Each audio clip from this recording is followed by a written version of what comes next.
వాక్యమే నన్ను బ్రతికించెను, బాధలలో నెమ్మదినిచ్చెను. అనుదిన ఆత్మీయమన్న కార్యక్రమానికి మీ అందరినీ ప్రేమపూర్వకంగా ఆహ్వానిస్తున్నాం.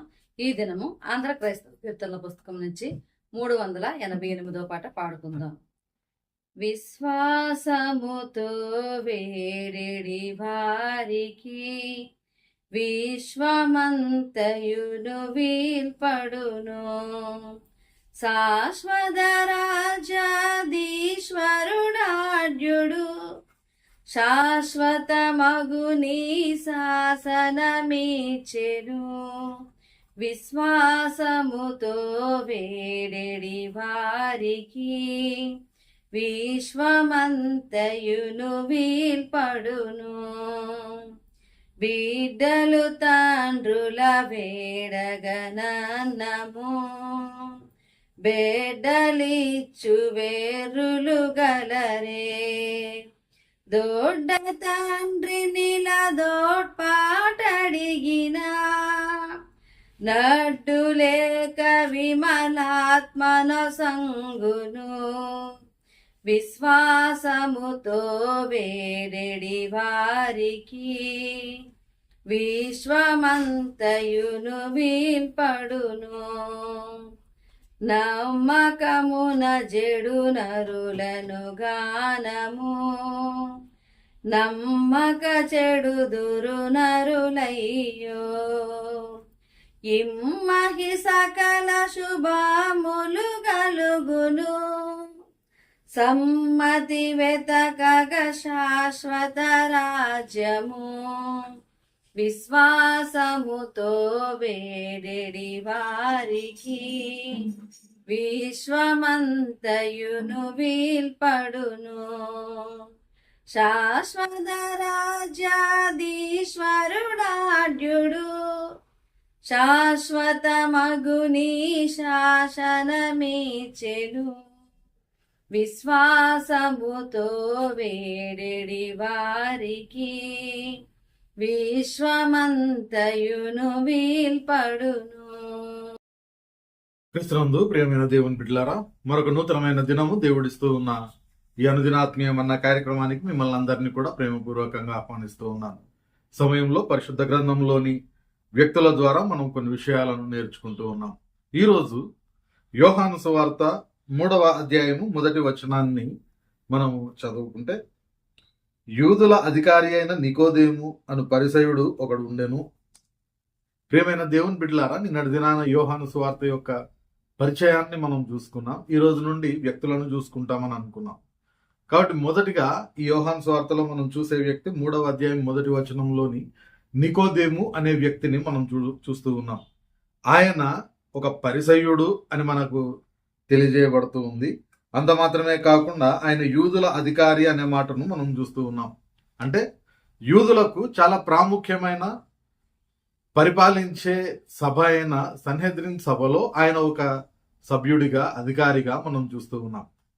కాబట్టి లోకరీతిగా ఒక మంచి ఉన్నతమైన స్థితిలోనే ఉన్న వ్యక్తిగా మనం చూస్తూ ఉన్నాం. అంత మాత్రమే కాకుండా ఆయన పరిసయ్యుడు అనే మాట ఎప్పుడైతే చెప్పబడుతూ ఉందో, మతనిష్ట కలిగిన వ్యక్తిగా, దేవుని మీద అత్యాసక్తి కలిగిన వ్యక్తిగా కూడా మనం ఆయనను చూస్తూ ఉన్నాం. అయితే ఆయన యేసుక్రీస్తు ప్రభు వారిని రహస్యంగా వెంబడించినట్లుగా మనము ఈ భాగంలో చూస్తాం. ఆయన వెంబడించిన విధానము, రహస్యంగా వెతకడం దగ్గర నుండి బహిరంగంగా తన యొక్క విశ్వాసాన్ని తన క్రియ ద్వారా వ్యక్తం చేసే వరకు ఆయనను చూస్తే చాలా విషయాలు ఆయన ద్వారా మనం నేర్చుకునే అవకాశం ఉంది.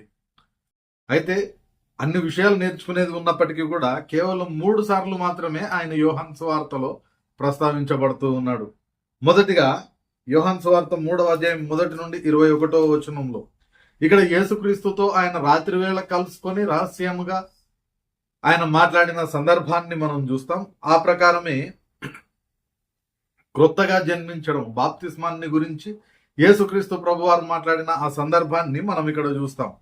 రెండవ సందర్భము యోహాను సువార్త 7వ అధ్యాయము 50 నుండి 52 వచనాలలో మనం చూస్తే, అక్కడ సన్హెద్రిన్ సభ ఎదుట యేసుక్రీస్తు ప్రభు వారిని ఆయన డిఫెండ్ చేస్తూ మాట్లాడినట్లుగా మనం చూస్తాం.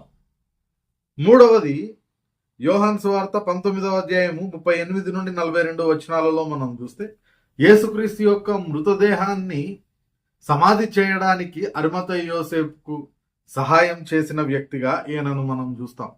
ఈ 3 సందర్భాల్లో ఆయనను మనం చూస్తాం.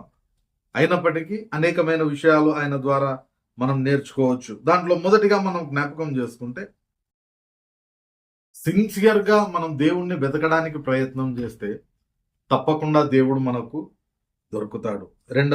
రెండవ వచనము యోహాను సువార్త 3వ అధ్యాయం 2వ వచనంలో చూస్తే, అతడు రాత్రి యందు ఆయన యొద్దకు వచ్చి, బోధకుడా, నీవు దేవుని యొద్ద నుండి వచ్చిన బోధకుడవని మేము ఎరుగుదుము.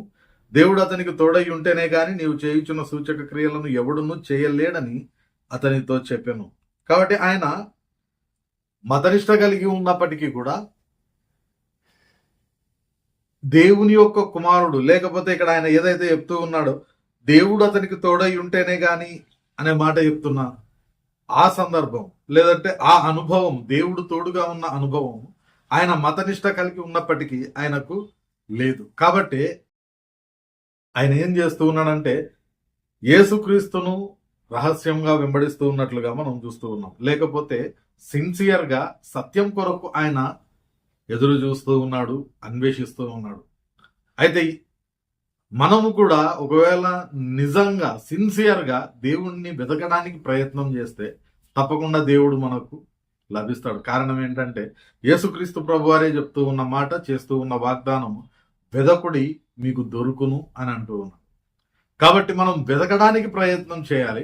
ఆ వెతకడం కూడా సిన్సియర్గా మనం వెతకడానికి ప్రయత్నం చేయాలి. సమయం ఉన్నప్పుడే మనం ఆయనను వెతకడానికి ప్రయత్నం చేయాలి. దేవుడు సమీపంగా ఉన్నప్పుడే ఆయనను వెతకడానికి ప్రయత్నం చేయాలి. ఎప్పుడైతే మనము ఈ విధంగా ఆ దేవునిని వెతకడానికి సిన్సియర్గా ప్రయత్నం చేస్తామో తప్పకుండా ఆ దేవునిని మనము కనుగొనే వాళ్ళుగా ఉంటాం. ప్రియమైన దేవుని బిడ్డలారా, ఎప్పుడైతే దేవునిని మనం కనుగొంటామో అది మొదలుకొని మన ఆత్మీయ అభివృద్ధి అనేది ప్రారంభమవుతుంది. కాబట్టి సిన్సియర్గా దేవునిని ఏ విధంగా వెతకాలో నికోదేము మనకు తెలియజేస్తూ ఉన్నాడు. ఆయన అధికారి, పరిసయ్యుడు.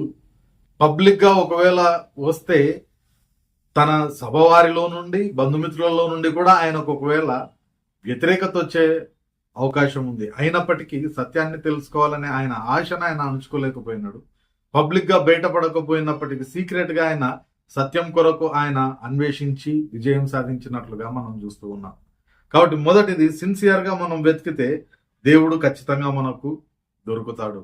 రెండవదిగా మనం జ్ఞాపకం చేసుకుంటే, మతపరంగా ఉన్నంత మాత్రాన సరిపోదు కానీ ఖచ్చితంగా నూతనంగా మనము జన్మించాలి.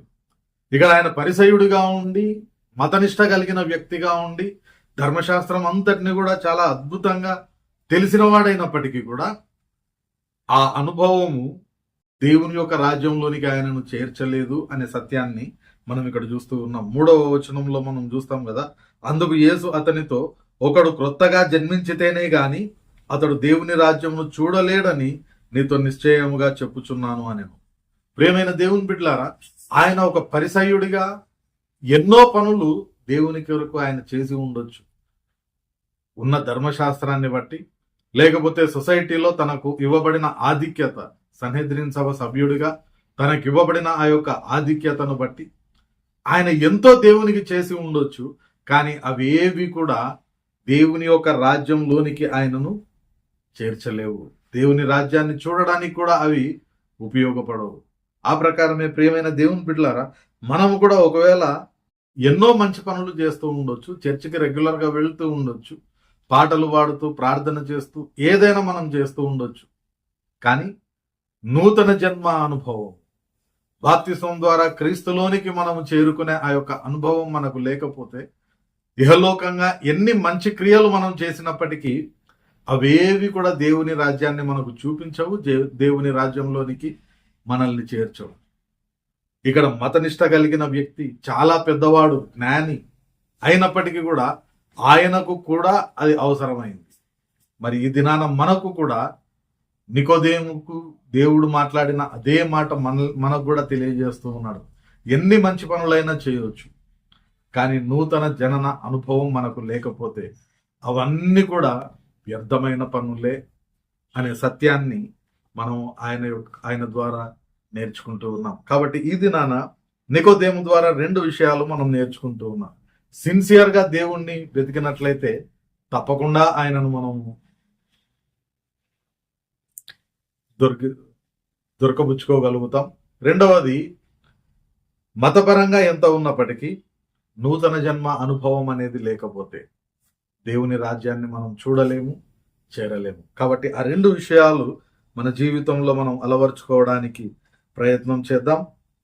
పరిశుద్ధాత్మ దేవుడు సహాయం దయచేయునుగాక. ప్రార్థన చేసుకుందాం. పరిశుద్ధుడైన దేవా, ప్రేమల మా తండ్రి, మరొక పర్యాయము ఈ ఉదయకాల సమయంలో ప్రభా నికోదేము అనే పరిసయ్యుని ద్వారా మాతో మాట్లాడిన విధానమును బట్టి ప్రభా 2 విషయాలు ఆయన జీవితం ద్వారా మాకు బోధించిన విధానమును బట్టి నీకు వందనాలు చెల్లించుకుంటూ ఉన్నాం. ప్రభా, సిన్సియర్గా నిన్ను వెదికే వాళ్ళంగా, కనుగొనే వారంగా మేము ఉండడానికి కృప దయచేయండి. ఆ ప్రకారమే ప్రభా నూతన జనన అనుభవాన్ని ప్రభా మాకు దయచేయమని వేడుకుంటూ ఉన్నాం. ప్రభా, అటు రీతిగా నూతన జననం పొందుకొని నీ యొక్క రాజ్యాన్ని చూసి చేరేవారంగా మేము ఉండుటకు కృప దయచేయమని వేడుకుంటూ, వినిన ప్రతి వారి హృదయంలో ఈ వాక్యంను మీరే నాటి భద్రపరచి ఫలింపజేయమని, దినమంతా మా పని పాటలన్నింటిలో మీరు తోడుగా ఉండి కృప చూపించి, నిశ్చితమైతే ప్రభా రేపటి దినాన మరొక పర్యాయం నీవు అనుగ్రహించే అనుదినాత్మీయమన్న భుజించే వరకు నీ సన్నిధిని మాకు తోడుగా ఉంచుమని వేడుకుంటూ యేసు పరిశుద్ధ నామమున ప్రార్థించి వేడుకొంచున్నాం తండ్రి. ఆమేన్.